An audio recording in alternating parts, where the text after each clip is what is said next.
सगळ्यांचं सर्वप्रथम मी आज आपला जो मनपाचा 2024-25चा सुधारित आणि 2025-26चा नियोजित जो आपण अंदाजपत्रक तयार केलेलं आहे मनपा बजेटचं जे बजेट तयार केलेलं आहे आज आपण ते त्याचं डिक्लेरेशन करतो आहोत। त्या संदर्भात आज जी आपली प्रेस कॉन्फरन्स आपण आयोजित केलेली आहे त्याच्यामध्ये आपलं सगळ्यांचं स्वागत करतो। मी जे आपलं बजेट संदर्भातलं मनोगत आहे ते आपल्या समोर मांडतो। तिच्यामध्ये डिटेल्स जे आपली आकडेवारी असणार आहे ती आकडेवारी प्रत्येक विभागाचा जो काही आपल्याला अपेक्षित उत्पन्न आहे आणि काही महत्त्वाचे ठळक प्रोजेक्ट्स जे आम्ही घेणार आहोत तर त्याच्या संदर्भामध्ये आम्ही माहिती देऊ।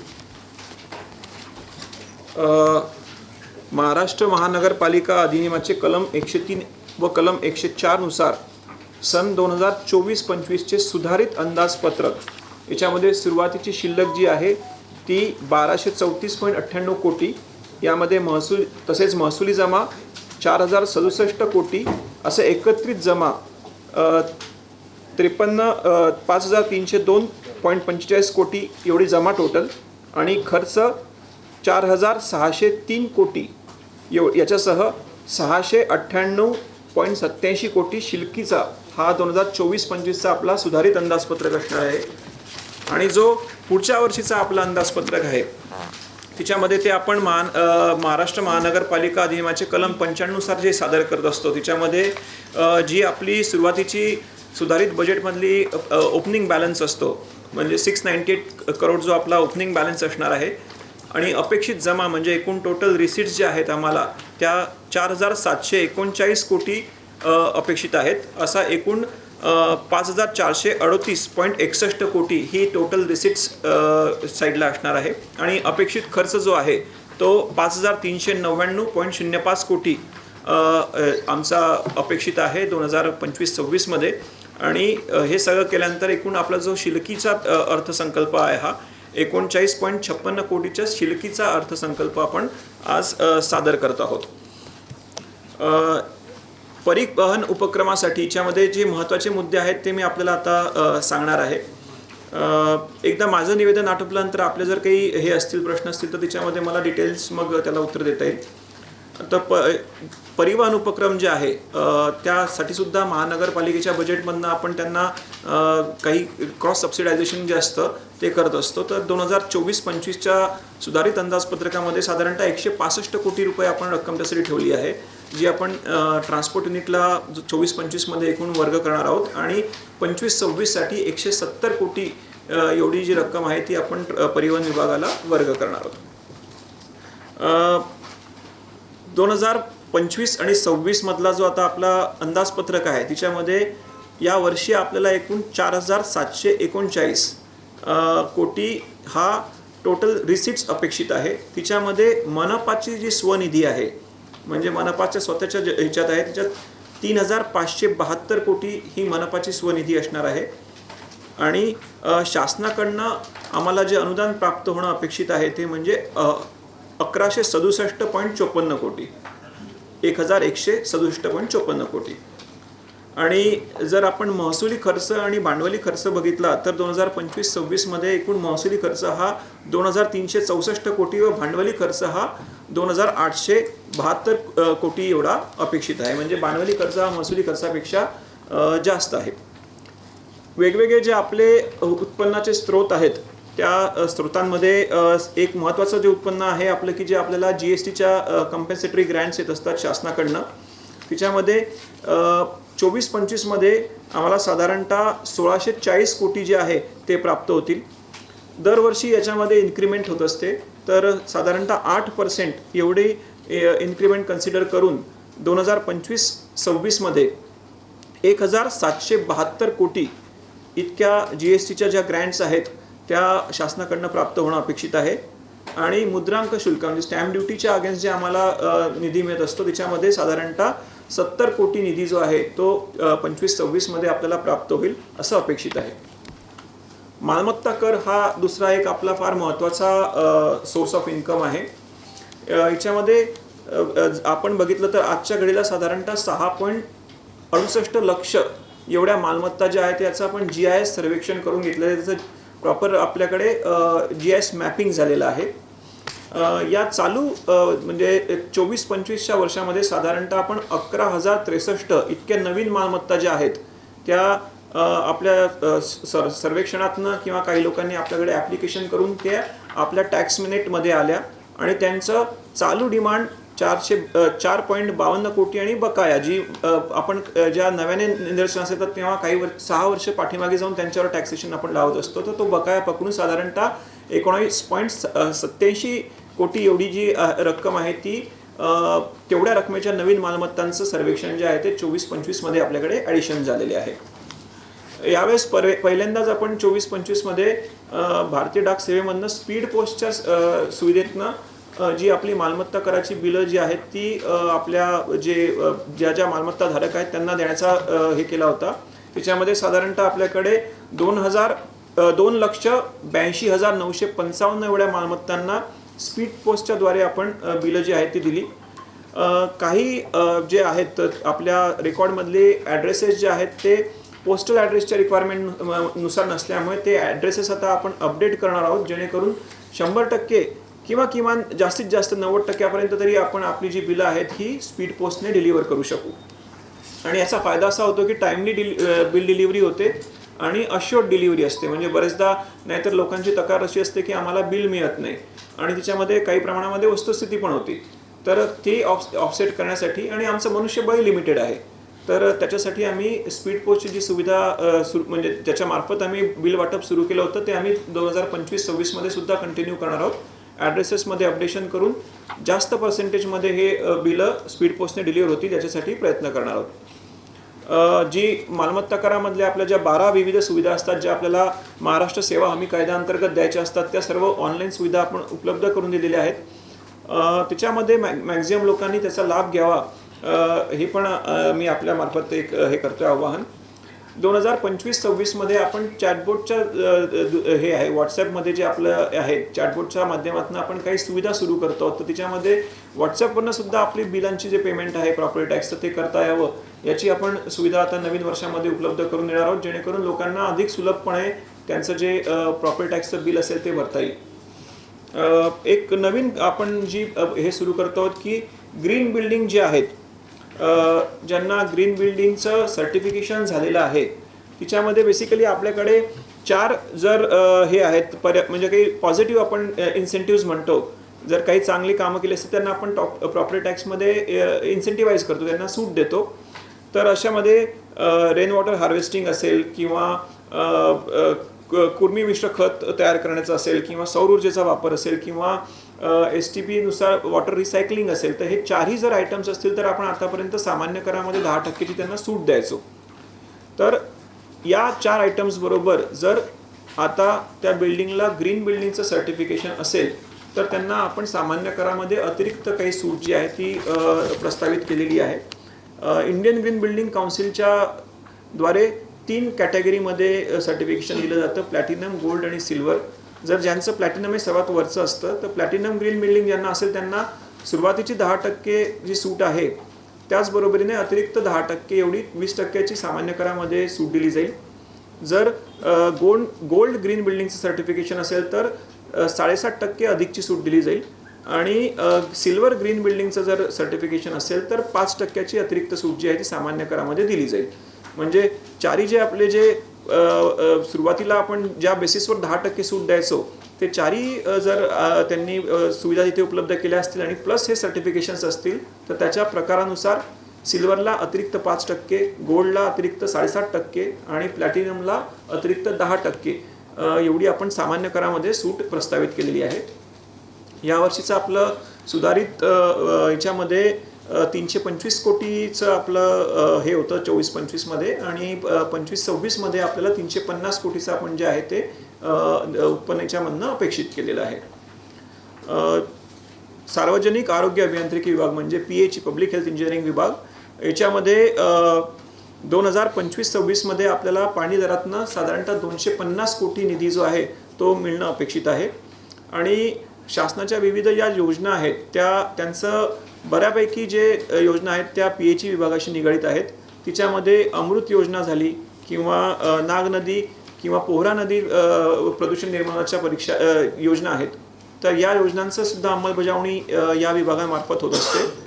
तर त्याची माहिती थोडक्यात एक द्यायची म्हणजे अमृत 1 मधनं जे आहे आपल्याकडे जे एकूण 32 जे आहेत ESR बांधणं अपेक्षित होतं आणि 377 किलोमीटर पाईपलाईन टाकणं. तर त्यातले 27 जलकुंभ जे आहे ते पूर्ण होऊन कमिशन झालेले आहेत. अतिरिक्त 4 पण आपले आता कमिशन होण्याच्या मार्गावर आहे आणि एकाचं बांधकाम सुरू आहे आणि 377 किलोमीटर पाईपलाईन ही पूर्णतः कंप्लीट झालेली आहे. डबल डेकरचं जे आपलं ESR होता तो भारतातला पहिला डबल डेकर ESR जो आहे तो आपल्याकडे नागपूरमध्ये बांधला गेला आणि त्याचं बांधकाम देखील कंप्लीट झालेलं आहे. याच्यात फायदा आपल्याला असा झालेला आहे की या अमृत 1 किंवा अमृत 2ची जी पाणी पुरवठा योजना आहे त्याच्यामध्ये आपल्याला नॉन नेटवर्क एरियामध्ये आपण जी पाणी पुरवठ्याच्या लाईन्स टाकल्या होत्या त्याच्यामुळे 2018 मध्ये जी टँकरची संख्या 346 होती ती संख्या कमी होऊन आता सध्या 59 टँकर्स जे आहेत ते कार्यरत आहेत आणि जसे जसे अतिरिक्त आपण एरियाज आपण कव्हर करणार आहोत त्याच्यामधनं आपल्या शहरामध्ये पूर्ण शहर जे आहे ते टँकर मुक्त करण्यासाठी आपलं नियोजन आहे. अमृत 2 मध्ये सुद्धा जो आपला वॉटर सप्लायचा एक प्रोजेक्ट मंजूर झालेला आहे ती कामंसुद्धा आपली मे 2025 पर्यंत कंप्लीट होणार आहेत. आपल्याला जी दिलेली त्याच्यामध्ये डिटेल्स सगळे नमूद केलेले आहे. नाग नदी प्रदूषण निर्मूलन प्रकल्प जो आहे हा 1926 कोटीचा प्रकल्प जो आहे तो आपल्याला मंजूर झालेला आहे. त्याच्यामध्ये केंद्र शासनाचा 60%, 25% स्टेटचा आणि 15% कॉर्पोरेशनचा असा हिस्सा असणार आहे. तर मनपाचा हिस्सा त्याच्यामध्ये 304 कोटी आहे. या नाग नदीच्या प्रकल्पामध्ये ती आपली PMCची अपॉइंटमेंट जी आहे ती कंप्लीट झालेली आहे आणि पॅकेज तिच्यामध्ये 5 पॅकेजेसमध्ये हा प्रोजेक्ट आहे. तर आता येणाऱ्या 25-26 मध्ये आपल्या सर्व 5 पॅकेजेसचे DPR फायनल करून निविदा काढल्या जातील आणि त्यांची प्रत्यक्ष कामांना सुरुवात होईल.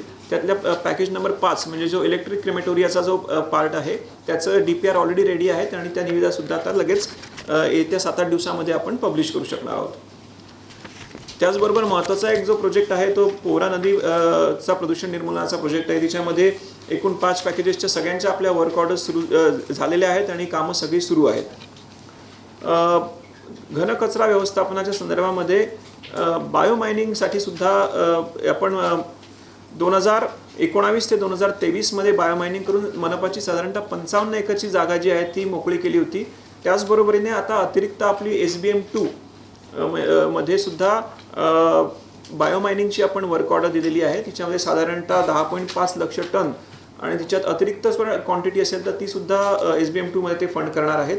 त्याच्या निविदा काढलेल्या आहेत आणि 2026 सप्टेंबरपर्यंत याद्वारे आपण अतिरिक्त जे 21 एकरचं जे हे आहे जमीन आहे ती पूर्णतः तिथला जो लिगसी वेस्ट आहे तो क्लिअर करणार आहोत.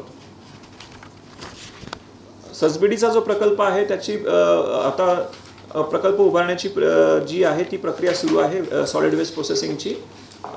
तात्पुरत्या स्वरूपामध्ये त्यांनी 9 एकरची जी आपण जागा दिली होती त्याच्यामध्ये सॉलिड वेस्ट प्रोसेसिंगचा प्लांट एस्टॅब्लिश केलेला आहे आणि सध्याच्या स्थितीला तिथे साधारणतः 400 टनापर्यंतचा जो कचरा आहे त्याच्यावर प्रक्रिया केली जाते आहे. त्याची कपॅसिटी जी आहे ती आपण एप्रिल अखेरपर्यंत 750 टनापर्यंत वाढवणार आहोत. याचबरोबर सॉलिड वेस्ट मॅनेजमेंटमध्ये काही नवीन जे आपले कन्सेप्ट्स आहे म्हणजे RRR सेंटर्स आहे, रिड्यूस रियूज आणि रिसायकल सेंटर्स ते आपण सुरू केलेले आहेत. त्याचे डिटेल्स आपल्याला स्पीचमध्ये जे आपल्याला हे दिले ड्राफ्ट दिलेला आहे त्याच्यामध्ये भेटतील सगळे डिटेल्स. तसेच ट्रान्सफर स्टेशन जे एस्टॅब्लिश करायचे आहेत ते सुद्धा आपण 5 ठिकाणी ट्रान्सफर स्टेशन एस्टॅब्लिश केलेले आहेत. काही ठिकाणी कामं सुरू आहेत. एक नंतरचा महत्त्वाचा जो आमचा रिसीट्सचा दृष्टीने महत्त्वाचा डिपार्टमेंट आहे ते म्हणजे नगररचना विभाग. नगररचना विभागामध्ये आमचं 2024-25 मध्ये आमच्या अपेक्षेपेक्षा अतिरिक्त उत्पन्न होऊन साधारणतः 467 कोटी जे आहे ते आपल्याला 2024-25 मध्ये सुधारित बजेटमध्ये निधी मिळणं अपेक्षित आहे म्हणजे अपेक्षित आहे ते. आणि पुढच्या आर्थिक वर्षामध्ये 2025-26 मध्ये आमचा नगररचना विभागाकडनं साधारणतः 500 कोटीचा निधी उपलब्ध होईल हे आमचा अंदाज आहे. त्याचबरोबर बाजार विभागामध्ये सुद्धा आपला एक स्टेट हे आहे मार्केट डिपार्टमेंट आहे त्याच्यामधनं 2025-26 मध्ये साधारणतः 15 कोटी निधी प्राप्त होणं अपेक्षित आहे. स्थावर विभागामध्ये 2025-26मध्ये 10.95 कोटी एवढा निधी आपल्याला उत्पन्न अपेक्षित आहे. याच्यामध्ये काही नवीन जे आपण काम सुरू केलेले आहे इस्टेट डिपार्टमेंटमध्ये, त्याच्यामध्ये अभिलेखांचं स्कॅनिंगची जी प्रक्रिया आहे ती सुरू झालेली आहे, जेणेकरून आपले जे सगळ्या मालमत्ता आहेत त्याचं प्रॉपर रेकॉर्ड जे आहे ते मेंटेन होईल. आपल्या मालमत्तांचं सुद्धा प्रॉपरली त्याचं जिओ फेन्सिंग, जिओ टॅगिंग करून एक कन्सॉलिडेटेड रेकॉर्ड तयार करणं हे आमचं 2025-26मध्ये उद्दिष्ट आहे. आणि मग एकदा त्याचं पूर्ण लिस्टिंग प्रॉपर झालं तर आम्हाला प्रॉपर युटिलायझेशन किंवा रिव्हेन्यू जनरेशन त्या जमिनींमधनं करणं हे अधिक सोयीचं जाणार आहे. आकाश चिन्ह विभाग जो आहे ॲडव्हर्टाइजमेंट, तिच्यामध्ये 2025-26मध्ये आम्हाला साधारणतः 9 कोटी उत्पन्न जे आहे ते अपेक्षित आहे. होर्डिंग इन्फॉर्मेशन मॅनेजमेंट हे सॉफ्टवेअर आपल्याकडे आपण कार्यान्वित केलेलं आहे. सर्व आपले जे होर्डिंग संदर्भातलं रेकॉर्ड आहे ते आता डिजिटाईज झालेलं आहे. तसंच laser distance measurement instrument, drone shooting आणि मोबाईल ॲप यांच्या माध्यमातून आपण पूर्ण सर्व एक एजन्सी नेमून सर्व होर्डिंगचं जे आहे ते एकदा पुन्हा सर्वेक्षण करून घेतलेलं आहे. काही तिच्यामध्ये जे अनऑथराइज्ड होर्डिंग्स आहेत तेही आम्हाला डिटेक्ट झालेले आहे. काही ठिकाणी आम्हाला एरियाचं व्हेरिएशन आढळलेले आहे. तर त्याचा आम्हाला उत्पन्न वाढीसाठी नंतर या सर्व डेटाचा जो आहे तो फायदा होणार आहे. आपण सर्व होर्डिंग्सवर QR कोड देखील लावतो आहोत आणि ते QR कोडची जे आहे ते स्कॅन केल्यानंतर जनरल पब्लिकला सुद्धा त्या होर्डिंगचे डिटेल्स जे आहेत ते उपलब्ध होणार आहे. माननीय उच्च न्यायालयाच्या आदेशानुसार जे कंप्लायन्स अपेक्षित आहे तो आपण केलेला आहे. या विभागाच्या माध्यमातून उत्पन्न वाढीसाठी नागपूर शहरात जे विविध ठिकाणी एस्टॅब्लिशमेंट्स आहेत किंवा दुकानं आहेत त्यांच्यावर जे फलक प्रकाशित होत असतात त्या शॉप बोर्डच्या संदर्भामध्ये परवाना फी आकारण्यासंदर्भामध्ये आम्ही धोरण निश्चित करणार आहोत आणि त्याचं सर्वेक्षण करून अतिरिक्त आपल्या मनपाच्या उत्पन्नामध्ये या संदर्भातनं आपल्याला भर पडू शकते. दुसरा महत्त्वाचा आपल्याकडे आता एक्सपेंडिचर साईडला जर आपण बघितलं तर सार्वजनिक बांधकाम विभाग जो आहे तो एक महत्त्वाचा विभाग आहे. त्याच्यातले काही महत्त्वाचे प्रोजेक्ट जे आहेत ते मी आपल्याला जस्ट त्याच्या संदर्भातली करंट स्थिती आणि आर्थिक हे सांगतो. तर सिमेंट कॉन्क्रीट रस्त्यांचा टप्पा 4 जो आपल्याला शासनाकडनं मंजूर झाला होता त्याची कामं जी आहेत आपली सगळी सुरू आहेत. ते आतापर्यंत 13 किलोमीटरच्या वर आपली जी कामं आहेत ती कंप्लीट झालेली आहे. एकूण 23.45 किलोमीटरची कामं होती ती येत्या 3 महिन्यामध्ये कंप्लीट करण्याचं सर्व कामं सुरू आहेत. तर नवीन फायनान्शियल इयरमध्ये जून 2025पर्यंत ही सर्व कामं कंप्लीट करण्याचं आपलं नियोजन आहे. राज्य आपत्ती व्यवस्थापन म्हणजे SDRFच्या फंड्समधनं सुद्धा आपल्याला 204 कोटींचे प्रस्ताव जे आहे ते आपल्याला शासनाने प्रशासकीय मान्यता त्याला दिली होती. त्याची जी आपल्या रिटर्निंग वॉलची कामं आहेत आणि रोड रिपेअर्सची कामं आहेत सगळी कामं सुरू आहेत. या संदर्भात 24-25मध्ये शासनाकडनं आपल्याला 86 कोटीचा निधी प्राप्त झाला आणि उर्वरित निधी जो आहे तो 25-26मध्ये मिळणं अपेक्षित आहे. रस्ते सुधारणा व निर्माणमध्ये याच्या रुटीन बरोबरच काही जी महत्त्वाची आपण यावेळेस हे केलेलं आहे म्हणजे 24-25मध्ये आपलं हॉटमिक्स प्लांट जो आहे त्याचं पूर्णतः आपण रिनोव्हेशन केलेलं आहे. त्याच्यासाठी लागणारे 5 नवीन टिपर्स, नवीन JCB, पेवर फिनिशर, रोलर्स आणि counter flow drum mix plant जो आहे याची आपली खरेदी प्रक्रिया आटोपलेली आहे. त्याची उभारणी आता सुरू आहे.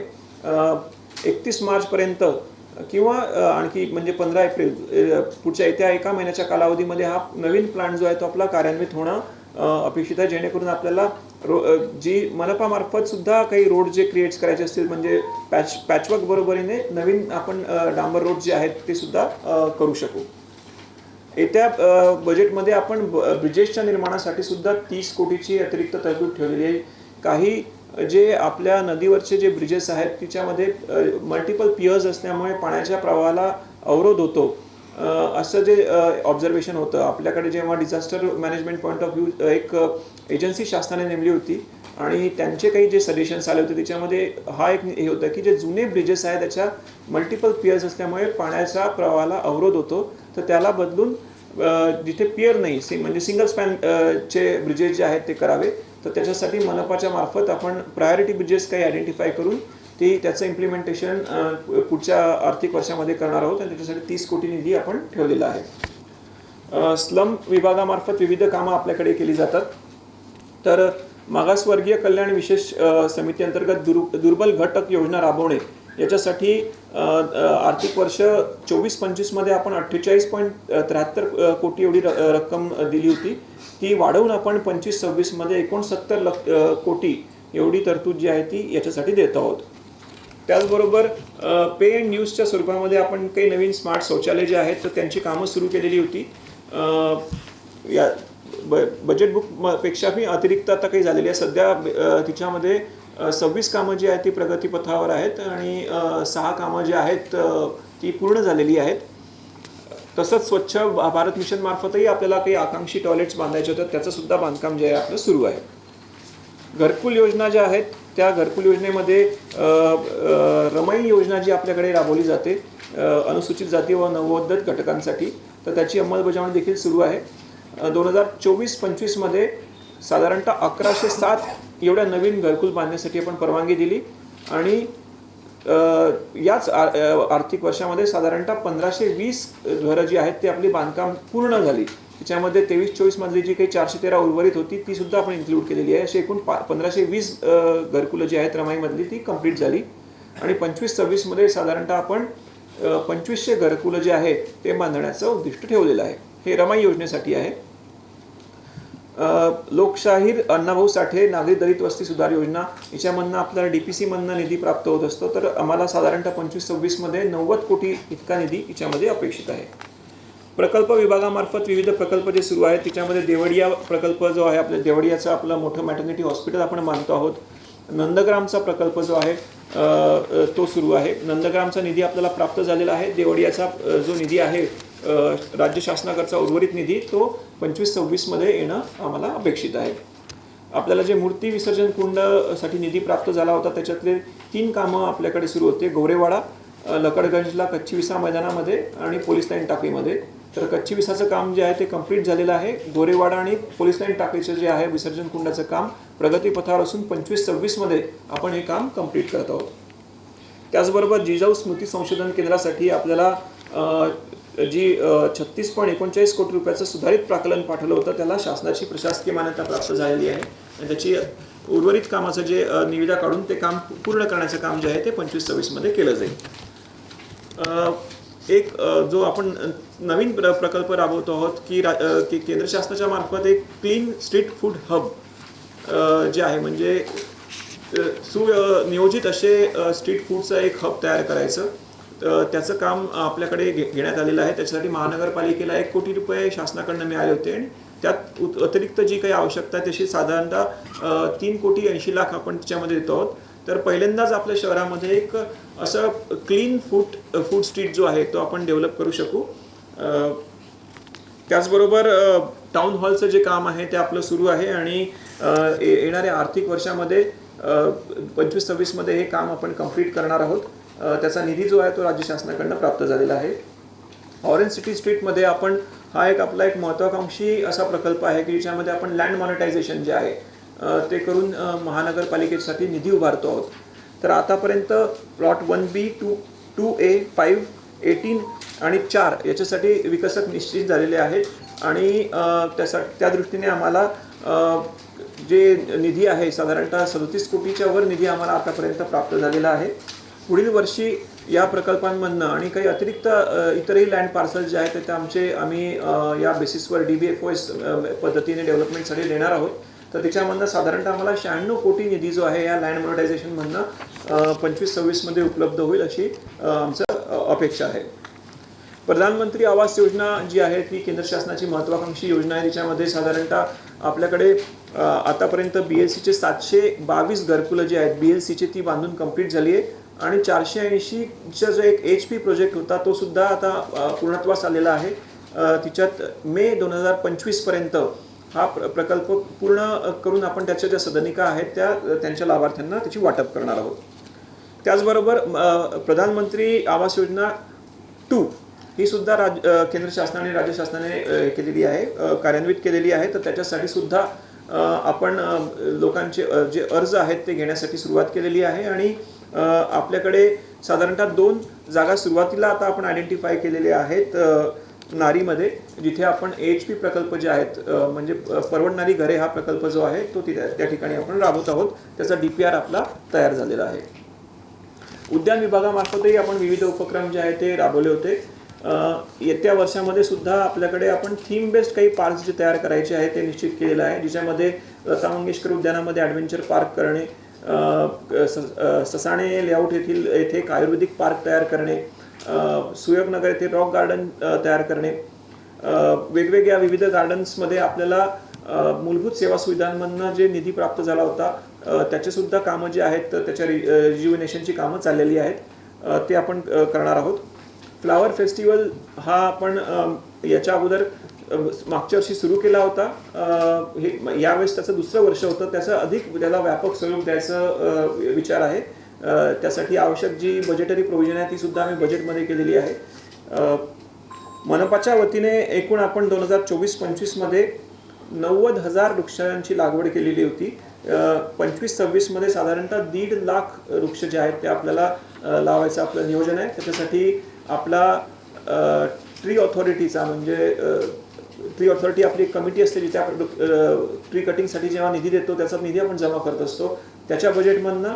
तसेच आपल्याला एअर क्वालिटी कंट्रोल इम्प्रूव्हमेंटसाठी सुद्धा ग्रीनिंगसाठी शासनाकडनं निधी प्राप्त होतो.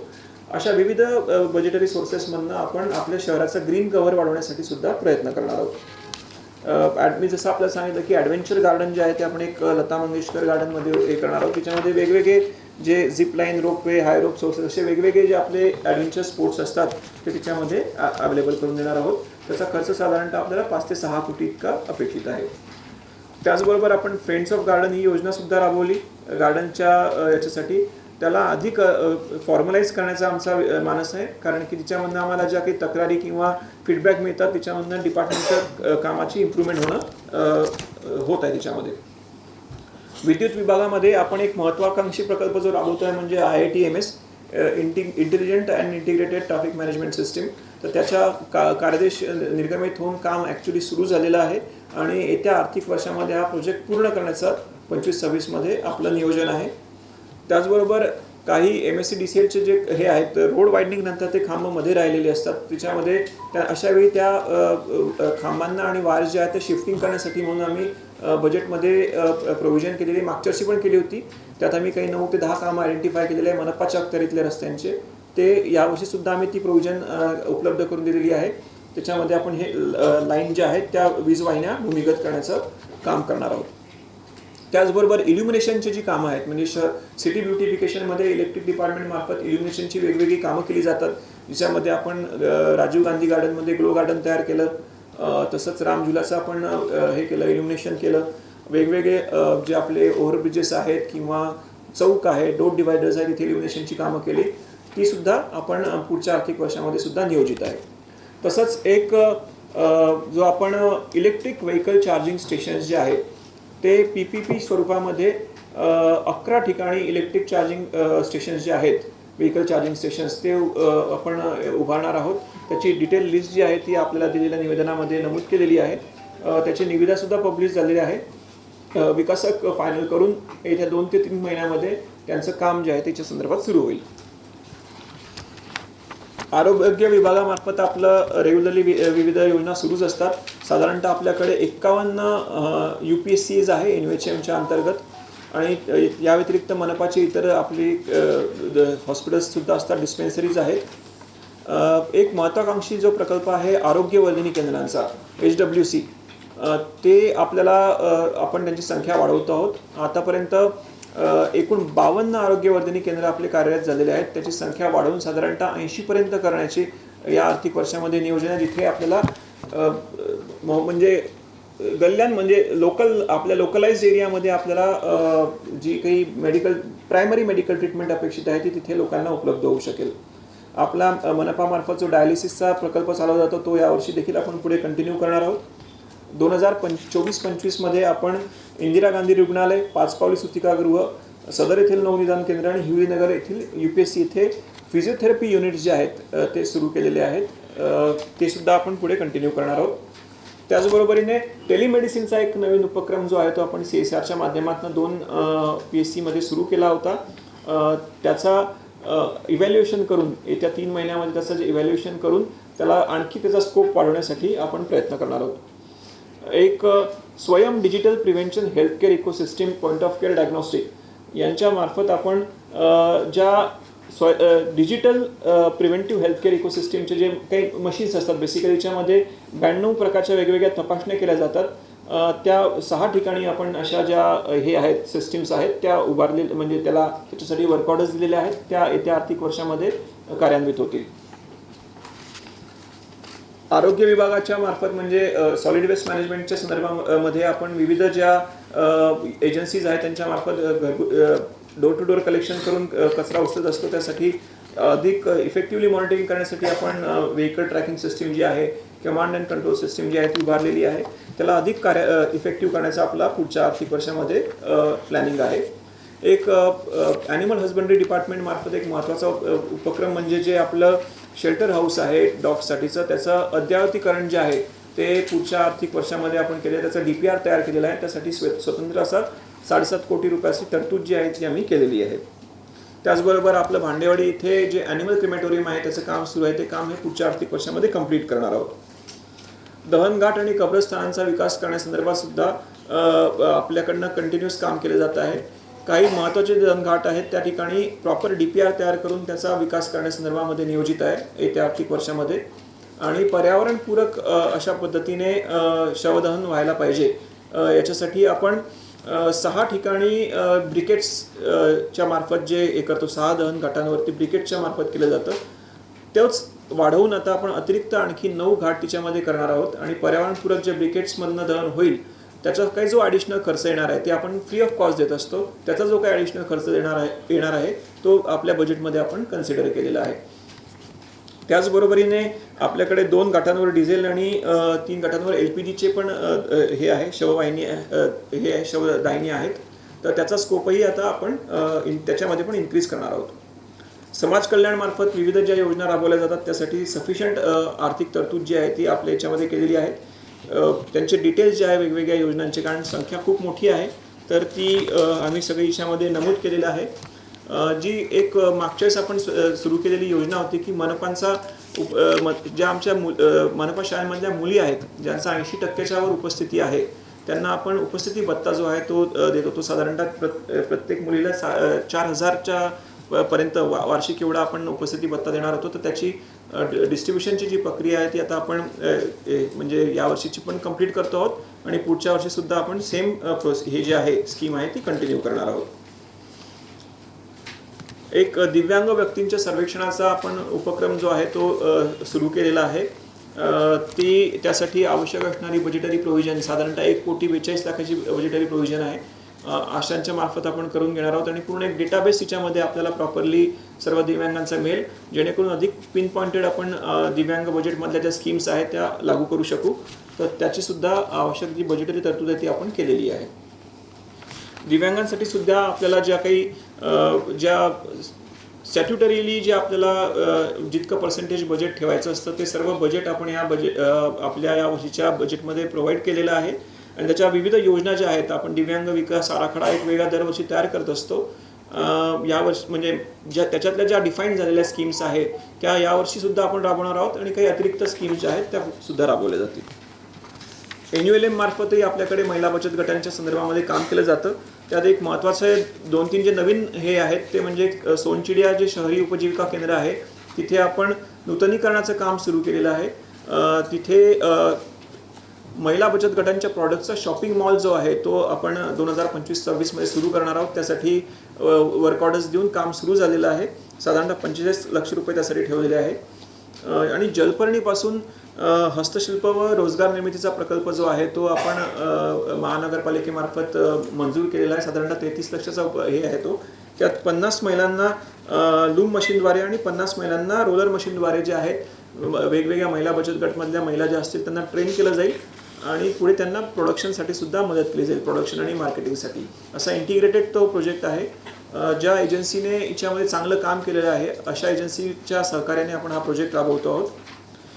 मला सांगायला आनंद होतो की 2023-24चा म्हणजे जो मागच्या वर्षी डिक्लेअर झाला परंतु असेसमेंट इयर 2023-24 होतं. त्याचा केंद्र शासनाचा दीनदयाळ अंत्योदय योजना राष्ट्रीय नागरी उपजीविका अभियान या अंतर्गत मिलियन प्लस सिटीमध्ये ज्या शहरांनी चांगलं काम केलेलं आहे त्याच्यामध्ये आपल्याला नागपूर शहराला द्वितीय पारितोषिक मिळालं। माननीय मंत्री महोदय, जे केंद्रीय मंत्री महोदय श्री मनोहर खट्टर यांच्या हस्ते हा पारितोषिक आपल्याला देण्यात आलं होतं। शिक्षण विभागामध्ये सुद्धा आपल्या वेगवेगळ्या योजना सुरू आहेत।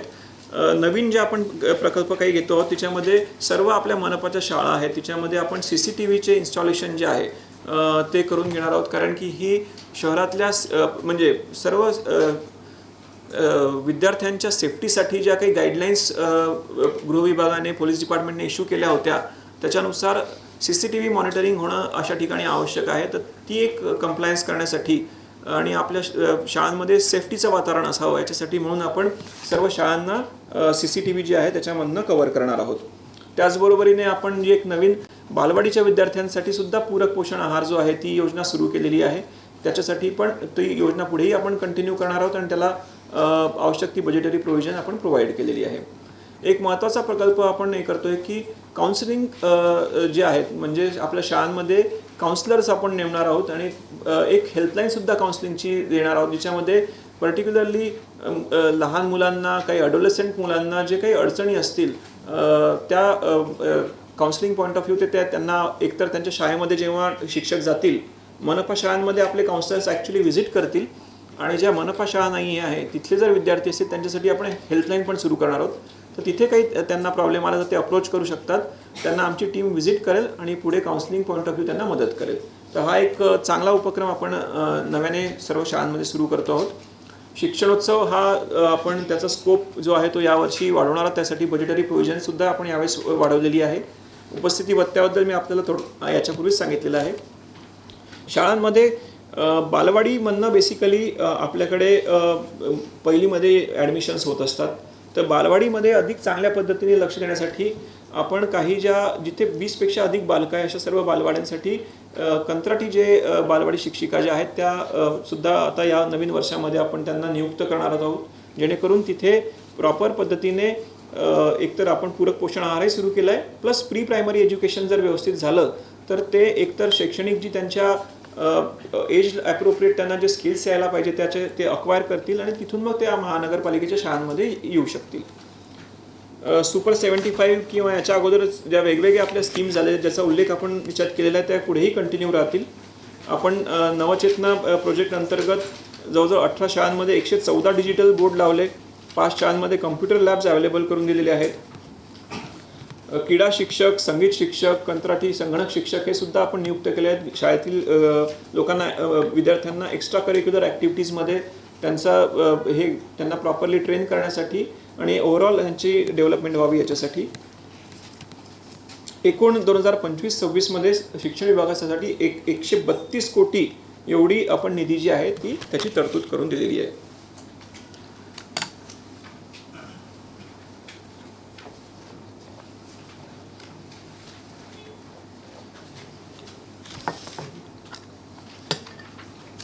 क्रीडा व सांस्कृतिक डिपार्टमेंटमध्ये ज्या मेजर स्कीम्स काही सुरू झाल्या तर नवीन एक उडान खेळ प्रोत्साहन योजना जी आहे तिच्यामध्ये आपण 74 पात्र खेळाडूंना लाभ दिला आणि ती योजना पुढेही आता कंटिन्यू करत आहोत। त्याच्यासाठी आपण त्याला बजेटरी प्रोव्हिजन दिलेली आहे। काही एक्सलन्स सेंटर्स जे आहे, एखाद्या खेळाचे एक्सलन्स सेंटर्स उभारण्याचं सुद्धा नियोजन आहे त्याच्यामध्ये। सुरुवातीला एक टेबल टेनिसचं एक्सलन्स सेंटर जे आहे ते आपण ओपन करतो, त्यासाठी या अर्थसंकल्पामध्ये आपण 4 कोटीची तरतूद दिलेली आहे। विविध स्पर्धांचं जे आयोजन करायचं आहे त्या स्पर्धासुद्धा आपण काही याच्यात वेगवेगळ्या संस्थांच्या माध्यमातून किंवा स्वतः महानगरपालिकेमार्फत आपण आयोजित करत असतो, त्यासाठीही सफिशियंट बजेटरी प्रोव्हिजन आपण दिलेली आहे। ग्रंथालय विभागामार्फत वेगवेगळ्या ठिकाणी आपण ग्रंथालयाच्या सुविधा ज्या आहेत त्या उपलब्ध करून दिलेल्या आहेत। पंडित दीनदयाल उपाध्याय ग्रंथालय, राष्ट्रमाता कस्तुरबा ग्रंथालय, स्वर्गीय कुंदनलाल गुप्ता ग्रंथालय यांची दुरुस्ती आणि आधुनिकीकरणाची कामं जी आहेत आपली झालेली आहेत। तसेच मोमिनपुरा येथे आपल्याला लायब्ररी जी आहे, खूप भव्य अशी लायब्ररीचं काम जे आहे आपलं सुरू आहे। साखरे च्या वाचनालयामध्ये एक किड्स लायब्ररी नव्याने आपण तिथे तयार करतो आहोत, त्याच्यासाठी पण बजेटमध्ये आम्ही 5.25 कोटी निधीची तरतूद केलेली आहे। अग्निशमन व आणीबाणी व्यवस्थेमध्ये आम्ही आमूलाग्र बदल म्हणजे मशिनरी पॉईंट ऑफ व्ह्यू किंवा overall capacity of the department point of view फार मोठ्या प्रमाणामध्ये बदल केलेले आहेत. आपल्या नॉर्म्सनुसार शहराचा एक जो मास्टर प्लॅन तयार करणं अपेक्षित होतं की किती आपल्याला फायर स्टेशन पाहिजे, तो आपण मास्टर प्लॅन अप्रूव्ह करून घेतलेला आहे. 22 अग्निशमन केंद्रांचा एक ओव्हरऑल मास्टर प्लॅन तयार केला आहे आणि सध्या आपली 11 अग्निशमन केंद्र कार्यरत आहे, ते आपण हळूहळू वाढवतो आहोत. 5 पावली अग्निशमन केंद्राचं काम हे अंतिम टप्प्यामध्ये आहे आणि ते लवकरच आपण त्याचं लोकार्पण करू शकू. लक्कडगंज आणि गंजीपेठ येथील अग्निशमन केंद्र जे आहे ते 25-26 मध्ये आर्थिक वर्षामध्ये आपण त्याची मान्यता घेऊन त्याचे काम सुरू करणार आहोत आणि ते लवकरात लवकर कार्यान्वित करू. त्याचबरोबर 14 फायर टेंडर आणि 70 मीटर उंचीचा आपला हायड्रोलिक प्लॅटफॉर्म जो आहे त्याच्यासुद्धा खरेदीचे आदेश विभागाने दिलेले आहेत. ते सर्व जे आहेत 25-26 मध्ये आपल्या डिपार्टमेंटमध्ये लोकांच्या सेवेसाठी येतील. त्याचबरोबरीने इतरही काही जे आपल्याला ॲडिशनल मशिनरी घ्यायची आहे ती त्यासाठी साधारणतः 25 कोटीचा निधी जो आहे तो आपण 2025-26च्या बजेटमध्ये अवेलेबल केलेला आहे. मॅनपॉवरच्या रिक्रुटमेंटसाठी सुद्धा युनिफाईड RR जे आहे ते एकदा अप्रूव्ह झाले की मॅनपॉवरची रिक्रुटमेंटसुद्धा आपण करणार आहोत. त्याच्यासाठी पण लागणारी आर्थिक तरतूद जी आहे ती आपण यावेळेस कन्सिडर केलेली आहे. ओव्हरऑल जर आपण बघितलं तर जस्ट एक गोषवारा मी पुन्हा एकदा रिपीट करेन की 2024-25च्या सुधारित अंदाजपत्रकाची सुरुवातीची शिल्लक जी होती 1234 कोटी, त्याच्यामध्ये महसुली जमा आमची 4067 कोटी असे एकत्रित करून 5302 कोटीचा आमचं 2024-25चं एकूण रिसिट्स होत्या सुधारित बजेटच्या. त्याच्या अगेन्स्ट खर्च 4603 कोटी हा 24-25 मध्ये आमचा झालेला आहे, आता अंतिम अपेक्षित आहे. आणि त्याच्यानंतर अंतिम शिल्लक जी राहणार आहे 698 कोटी 2024-25 मध्ये. ही 698 कोटी ही आपल्या 25-26च्या ज्यामध्ये ओपनिंग बॅलन्समध्ये आहे आणि एकूण आम्हाला रिसिट्स ज्या अपेक्षित आहे त्या 4739 कोटीच्या रिसिट्स अपेक्षित आहे 25-26 मध्ये. असा एकूण टोटल आपला अर्थसंकल्प जो आहे तो 5438 कोटीचा रिसिट साईडला आहे आणि अपेक्षित खर्च जो आहे हा 5399 कोटीचा आहे. असा एकूण 39.56 कोटी शिल्लकीचा अर्थसंकल्प आज आपण सादर करत आहोत. नागपूर शहराच्या विकासासाठी प्रशासन हे आमचं कटिबद्ध आहे. एक नागपूर शहर आपलं ग्लोबल अफोर्डेबल आणि टॉप क्लास त्याच्यामध्ये हे असाव्या, infrastructural facilities even social facilities मनपामार्फत व्हावा, याच्यासाठी आपण मनपामार्फत कंटिन्युअस प्रयत्न करणार आहोत आणि त्या दृष्टीने हा अर्थसंकल्प आम्ही तयार केलेला आहे. नागपूर महापालिकेचे कामकाज पाहताना माननीय मुख्यमंत्री श्री देवेंद्रजी फडणवीस, माननीय केंद्रीय मंत्री श्री नितीनजी गडकरी, माननीय उपमुख्यमंत्री आणि अर्बन डेव्हलपमेंट मिनिस्टर श्री एकनाथजी शिंदे, माननीय उपमुख्यमंत्री श्री अजितदादा पवार आणि आपल्या नागपूर जिल्ह्याचे पालकमंत्री श्री चंद्रशेखरजी बावनकुळे, राज्यमंत्री श्री आशिष जयस्वाल, तसेच जिल्ह्यामधील सर्व सन्माननीय आमदार, खासदार व सर्व लोकप्रतिनिधी यांचं वेळोवेळी आम्हाला सहकार्य मिळत असतं, त्याच्यासाठी मी त्यांचा आभार व्यक्त करतो. त्याचबरोबरीने सन्माननीय अप्पर मुख्य सचिव नगर विकास, विभागीय आयुक्त, जिल्हाधिकारी आणि आपण सर्व आपल्याचंही आम्हाला फार सहकार्य असतं, त्यांचेही मी आभार मानतो. आणि जे काही आपल्याला नागपूर शहराला च्या बद्दलच्या एक लोकांच्या अपेक्षा आहेत सर्व्हिस डिलिव्हरीच्या बाबतीमध्ये किंवा इन्फ्रास्ट्रक्चर पॉईंट ऑफ व्ह्यू, त्या अपेक्षांना पूर्ण करण्याच्या दृष्टीने हा अर्थसंकल्प आम्ही नियोजित केलेला आहे आणि ते आम्ही प्रत्यक्षात उतरवण्यासाठी पुरेपूर प्रयत्न करू असं आपल्या सगळ्यांना आश्वासन देतो. धन्यवाद.